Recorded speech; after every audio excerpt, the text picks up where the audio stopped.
At the beginning of the recording, soft music played in the background as Tony stepped into his mother's room. In that moment, he removed his trousers and let his marijuana fall onto the floor. His mother pleaded with him to stop, reminding him that she was his mother and that he should show her respect. Despite her desperate words, Tony did not listen. He overpowered her, pinning her down even though she cried out in protest. Later, he insisted that he had no other choice and claimed that his actions were meant to protect the family's legacy. He believed that, in time, his mother would understand why he had to do what he did, leaving it to others to judge whether she truly deserved such treatment. In Lagos, many groups of rich people exist, each with their own purpose. Some groups are meant for making connections, where influential men gather to bring wealth for special occasions, while others are dedicated to ancient rituals. This is the nature of the Brotherhood family, a group to which Mr. Andrew belonged. Mr. Andrew was well known as a very rich man. His fame and wealth gave him great influence, even to the point of affecting election outcomes, since people often supported those with deep pockets. His ability to spend lavishly made him a respected figure in the community. One mystery that surrounded Mr. Andrew was the true source of his wealth. His wife, known as BC, married him even though she was aware that his fortune came from a questionable source. She chose not to ask too many questions about the origin of his money. Even though he was a Yoruba man, Mr. Andrew made decisions on his own and paid no heed to the old saying that a house built on blood will crumble in shame. He ignored this old wisdom, and the couple went on to have 3 children, adding to the strange legacy that surrounded them. On one day, there was a party at Mr. Andrew's house, a place where celebrations happened almost every day. He called these gatherings celebrations of life, even if it was not his birthday. That day, many guests came, and among them were about 10 members of his Brotherhood family. They arrived in a convoy, dressed in white gowns and red caps. In their hands, they carried a staff with a head carved to resemble that of a python. Their arrival gave the celebration an unusual and mysterious tone, as if a secret tradition was being honored. During the event, Mrs. BC began to show off her status among the guests. Some of her friends were present, and because she had the richest husband among them, she spoke with a tone of pride. She would remark, "Look at my husband's friends. Money is everything, and anyone who says otherwise is a fool." Her friends, eager to remain in her good favor, quickly echoed her sentiments and boosted her sense of importance. Mrs. Joy was the first to join in, saying, "My friend, you are right. Your husband is a real man, the best of all. Anyone who denies the value of money should be punished." Her words were met with loud laughter from the other women, even though Mrs. BC chose not to sit with the Brotherhood members, who were known to be highly respected. Instead, her husband sat among them, leaving her to watch the proceedings from a distance. The key moment of the evening came when the tradition of spraying money began. At that point, Mrs. BC went to the dance floor with her husband as the Brotherhood members started to throw money around. Different currencies were seen everywhere: dollars, pounds, euros, and naira filled the air, creating a scene where money seemed to fly like leaves in the wind. Guests quickly scrambled to pick up any bills that landed near them, adding to the frenzy and excitement of the moment. After that grand celebration, which had no clear meaning other than the display of wealth, the tone of the evening shifted. A car pulled up, and a few young women were brought into the mansion. Mrs. BC had seen this happen many times before. Usually, 2 or 3 young ladies would be delivered during these events. She never asked why they were there, and on that day, just like on other occasions, they did not leave the mansion. After the women were brought in, the Brotherhood quietly followed them into the sacred room, a place Mrs. BC had not entered in all her 15 years of marriage. She watched them with anxious eyes, and her husband narrowed his eyes at her in a silent warning, telling her not to look. Feeling unsettled, Mrs. BC hurried into her own room. Once inside, she took out her phone and scrolled through Instagram, searching for things to order. She began buying gold jewelry, shoes, and bags, even though she already had more than enough of these items. At the same time, in the hidden room, a terrible crime against humanity was taking place. The young woman, who had been lured by promises of money and a holiday trip to Dubai, were not there for a vacation at all. Instead, the Brotherhood members had brought them to serve a dark purpose in Mr. Andrew's money ritual. In truth, they were meant to renew his contract with the devil as part of a celebration marking his 20 years in the demonic society. He had arranged for these girls to be used in the ritual, a grim renewal of a pact that had long bound him.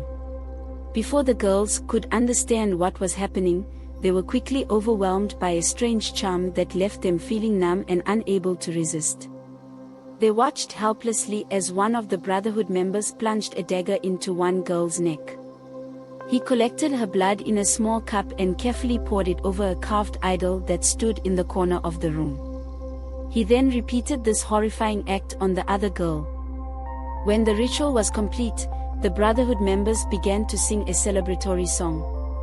One by one, they congratulated Mr. Andrew as they shook his hand, saying, "Congratulations to us," before taking the girls' bodies away to be disposed of. However, Mr. Felix remained behind. He was the man who had first introduced Mr. Andrew to the Brotherhood Society, and the two had been friends for many years. The pair then went to the house bar to sit and talk over drinks. At the bar, Mr. Felix congratulated his friend again, saying, "Congratulations, my friend." Mr. Andrew replied, "Thank you, but sometimes I wonder if the terrible acts I have committed are truly necessary." Perplexed, Mr. Felix asked, "What do you mean?" While sipping his drink and settling into his seat, Mr. Andrew explained, "I have killed innocent people, and I know that within the next 10 years I will be dead. My death will plunge my family into deep crisis, and I often question if all this suffering is worth the money we now have." Mr. Felix tried to remind him, "Remember, my friend, you did what you did because you were once trapped in deep poverty. Now that you have money, there is no need for regret." Mr. Felix added, "I should have no regrets even if I am dead in the next 10 years, shouldn't I?" After a moment of silence, Mr. Felix finally replied, "I understand you, Andrew. I have thought about it too, but it seems this is the price we must pay for all that we enjoy." Mr. Andrew then spoke with a bitter tone, "I feel deep pity for my wife. She does not know what fate awaits her. She is unaware that, in the future, even our own child will be forced into a terrible situation when I am gone, while she only focuses on the money." He continued, "But that should not trouble you too much. After all, when you are dead, you have nothing left to worry about. You have done your best to secure the money for them, and now it is up to them whether they choose to keep it or not. Most of our wives do not pretend that they are unaware of our stained hands. They know very well that we earn our money in ways that are far from clean, and they do not act as if we harvest it in a pure manner." The two friends continued talking late into the day until, by the end, Mr. Felix had managed to cheer up Mr. Andrew. 3 months after the renewal of his sacrifice, Mr. Andrew received a call from his local authority to support a project on borehole drilling across the local government. He was invited to the office where a distinguished chairman greeted him warmly, saying, "Distinguished sir, we have seen you do it in the past, and we know your love for your community will make you do it again. Taking up this project will help my office focus on other things, making community development easier and faster." As Mr. Andrew sat and listened, he cleared his throat and replied, "I like people who show respect. When I paid for your office through endorsement and financial support, you did not go about bad-mouthing me like your predecessor did." The chairman quickly defended himself, saying, No, I would never do such a thing. You have never done that, and that is why I am helping you with this project. It will be done in my name, and that is not a problem. Mr. Andrew then abruptly stood up and said, "See you next time, my friend. Thank you so much for honoring us with your presence," and with that, he left while the chairman bowed his head in respect. Later, Mr. Andrew drilled 10 boreholes, and his face was shown on each one. People sang his praises during the commissioning of the project, and the state government was present at the ceremony. In his speech, the governor said, "Distinguished Andrew is a friend of this government. We know what he has done, and we will not disappoint in showing our appreciation. We will not be ungrateful. The people of our local government have both a government and distinguished Andrew, so I do not see you lacking anything." The governor thanked the benefactor and the local government for drawing the attention of philanthropists to the project, and for allowing them to lead as they always have. Everyone clapped as the governor cut the ribbon to officially commission the project. The next day, 2 women came to fetch water from one of the boreholes. Suddenly, one of the women began to sing. She recounted how she had always had to go to the stream before and how the new borehole had changed her life. As she sang and danced, another woman interrupted, saying, "It is enough. Why are you dancing as if you have never seen a borehole before? I have seen one, but it's clear that we would not have one in our area if it were not for Chief Andrew." The first woman replied, "Since you all in this community decided to welcome calamity and pretend you do not know that Mr. Andrew is a ritualist, do not cry when you are directly affected by his wickedness." The second woman added, "Do not speak to me like that. You know he is a ritualist, yet you are here to benefit from his project. Why not stop your gossip?" The other woman did not reply. It was clear she did not like that Andrew held so much power when his money was so questionable. In the end, she muttered, "At least I am not praising him as if I have no conscience," and then the other woman hissed and left. Meanwhile, Mr. Felix also had to renew his own ritual. He gathered some young boys who were ready to do the dark deal of supplying humans for the ritual. These boys did not look like the kind of work they were usually asked to do. One of them, Daniel, was known as a very loving man to his wife and children. To his family, he was a songwriter who earned good money, especially when he wrote for well-known musicians. However, to the Brotherhood Society, he was nothing more than a supplier of body parts. When it was time to gather people for his dark ritual, Mr. Felix contacted Daniel as he always did. The Brotherhood Society met in Daniel's large compound, celebrating something that had no name for anyone outside their secret circle. Later that night, Daniel brought 2 young girls through the back door. In a cruel and heartless act, the girls were killed and used to renew the ritual. Daniel was known for always disposing of the bodies after their blood had been taken, and he carried out this duty without hesitation. As Daniel prepared to get rid of the bodies, a driver behind him noticed blood running down the car's bonnet. Sensing that something was very wrong, the driver quickly called the police and filed a complaint. In a short time, the police arrived, caught Daniel, and recovered the 2 lifeless bodies hidden in his car trunk. The discovery shocked the entire police division, and in their anger, they beat Daniel before taking him into custody. The next morning, news of Daniel's crimes spread rapidly, and his atrocities were broadcast on all the news channels. Mr. Felix, who saw the report, panicked and immediately called Mr. Andrew. He asked in a hurried tone, "Have you seen what I just saw on the news? Daniel has been caught with the 2 bodies he was supposed to dispose of.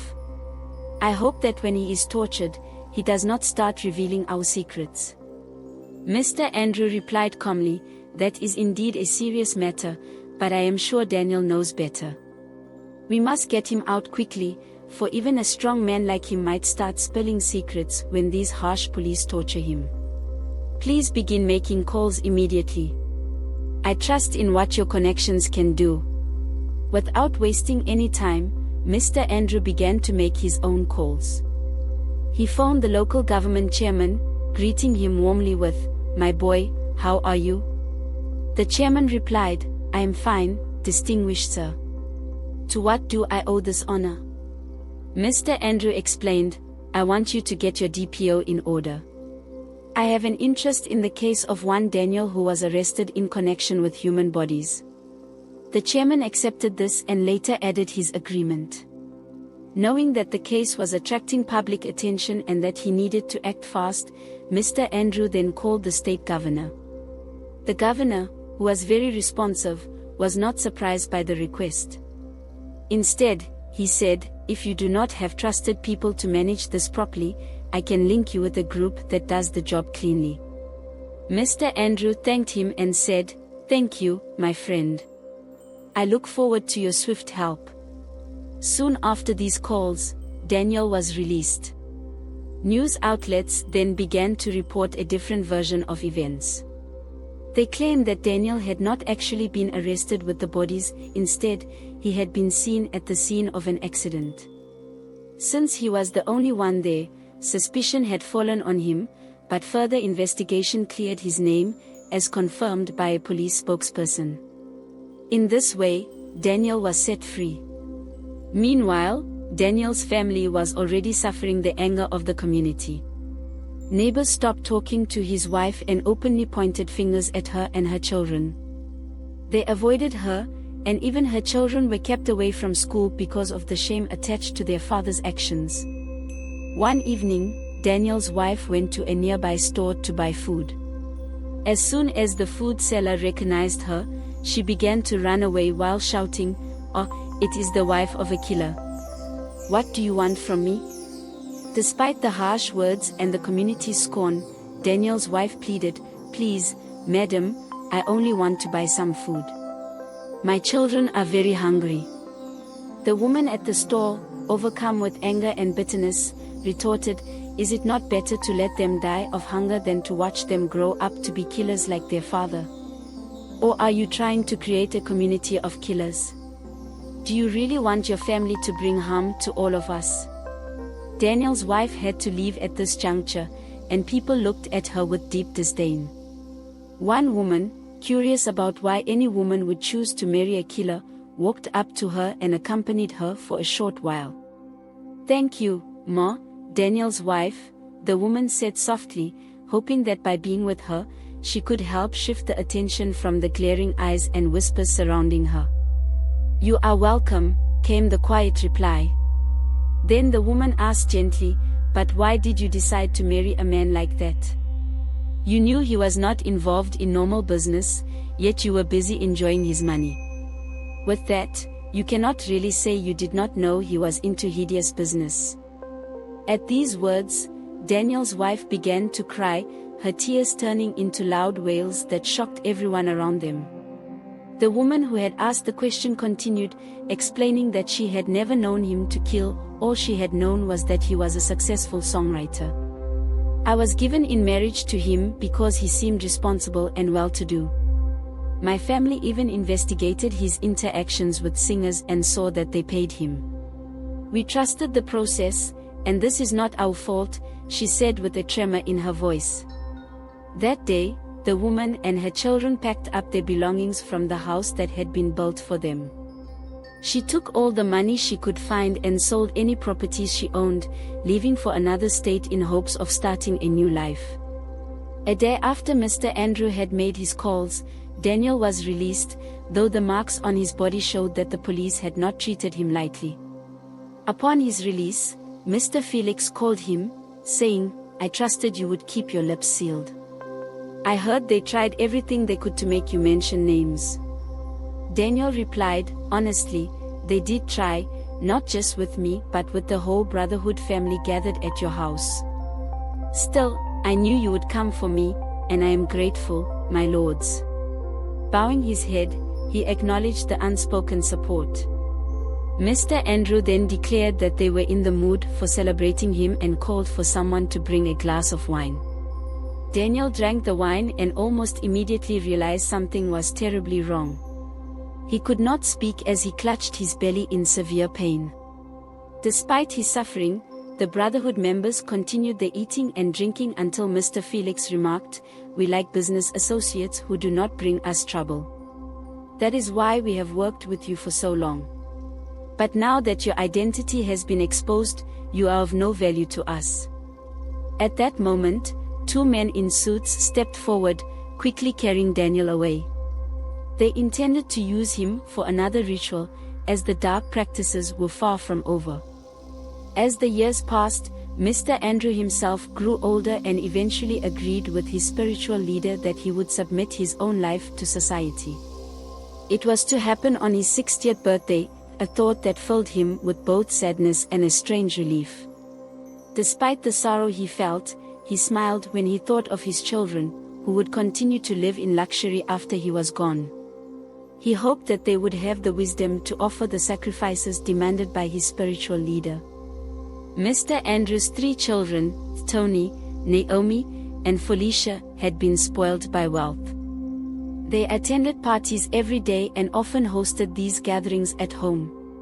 With many girlfriends and friends, they spent money lavishly. During one such party at the family house, Mr. Andrew called his eldest son, Tony, saying, "Come here." Tony went to meet his father in his private parlor. As he entered, he discarded the remnants of his marijuana smoke, leaving that part of his past behind as he stepped into the presence of his father. "Son, I have something very important to tell you and you must listen to every word," Mr. Andrew began as he called his eldest son into his private room. Tony, who had always loved, respected, and protected his mother, listened carefully. In that quiet chamber, Mr. Andrew revealed a secret that would change Tony's life forever. "I am an occultist," he said plainly. Tony jumped up in shock, but his father motioned him to sit down. "That is not all. I use human lives to renew my offerings to the gods. I have given my life as the greater sacrifice, and now I use other people's lives to keep the power flowing. It is finally time to pass this on." Tuned by fear and trembling, Tony whispered, "Daddy, I have no part in this. I do not understand what you have gotten yourself into. Please, do not drag me into your plans." Mr. Andrew laughed at his son's protest, surprising Tony even more. "If you enjoy the life you have now, then stop acting like a child. Did you ever ask where our money came from when you were busy wasting it? Listen, boy, if you do not sit and hear what I have to say, you will end up so poor when I am gone that you will not even be able to buy a cup of tea and a biscuit.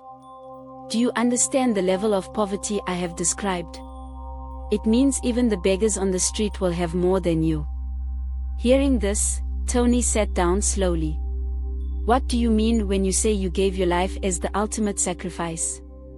You say you will die on your 61st birthday, that is the oath you took. Does that mean I must take over and die when I am your age to keep our wealth?" Mr. Andrew shook his head. "No, son. I have already made the greater sacrifice with my own life. To keep our riches, you will have to sleep with your mother every day." At this, Tony sprang up in shock and cried, "That is a cruel sacrifice." "I am not forcing you, Tony," his father replied calmly. "I will be dead in 2 years, and then the choice will be completely yours to make." That night, Tony could not sleep. He begged the 3 young women he had arranged to keep him company to stay away from his house, for he did not want to live in poverty, yet the sacrifice demanded by his father seemed terribly unfair. The next day, after much inner turmoil, he told his father that he would go through with it. Together, they went to Mrs. BC's room. Mrs. BC was deeply surprised to see her husband there.